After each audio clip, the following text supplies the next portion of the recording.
কোরবানি দাতা কোরবানির গোশত নিজেও খেতে পারবেন, হাদিয়েও দিতে পারবেন এবং সদকাও করতে পারবেন। দলিল হচ্ছে আল্লাহ তাআলার বাণী, আউযু বিল্লাহি মিনাশ শাইতানির রাজীম, বিসমিল্লাহির রহমানির রহিম, ফাকুলু মিনহা ওয়া আতঈমুল বাঈসাল ফাকির। অতঃপর তোমরা তা থেকে খাও এবং দুস্থ অভাবীদেরকে আহার করাও। সূরা হজ ২৮ নং আয়াত। আল্লাহ তাআলা অন্যত্র বলেন, ফাকুলু মিনহা ওয়া আতঈমুল কানিআ ওয়াল মু'তার কাযালিকা সাখখারনাহা লাকুম লাআল্লাকুম তাশকুরুন। তখন তোমরা তা থেকে খাও এবং আহার করাও এমন দরিদ্রকে যে ভিক্ষা করে এবং এমন দরিদ্রকে যে ভিক্ষা করে না। এভাবে আমি সেগুলোকে তোমাদের বশীভূত করে দিয়েছি যাতে তোমরা কৃতজ্ঞতা প্রকাশ করো। সূরা হজ ৩৬ নং আয়াত।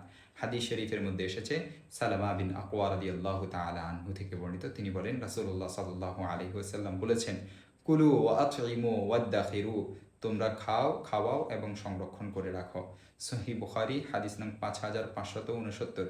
হাদিসে খাওয়া কথাটি ধনীদেরকে হাদিয়া দেওয়া এবং দরিদ্রদেরকে দান করাকে অন্তর্ভুক্ত করেছে।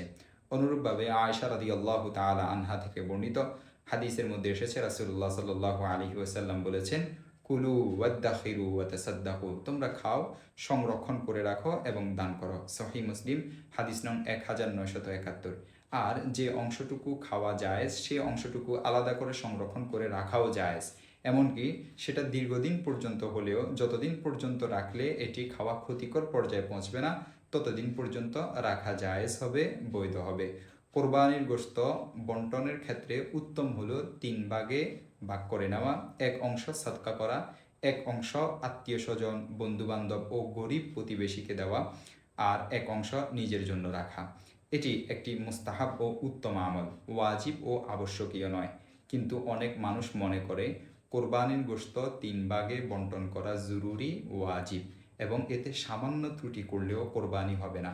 সাথে এটাও মনে করেন যে এ বন্টন হতে হবে মেপে মেপে, এ ৩ ভাগ ওজনে সমান হতে হবে, কোনো কম বেশ চলবে না। স্পষ্ট কথা যে এমন ধারণা ঠিক নয়।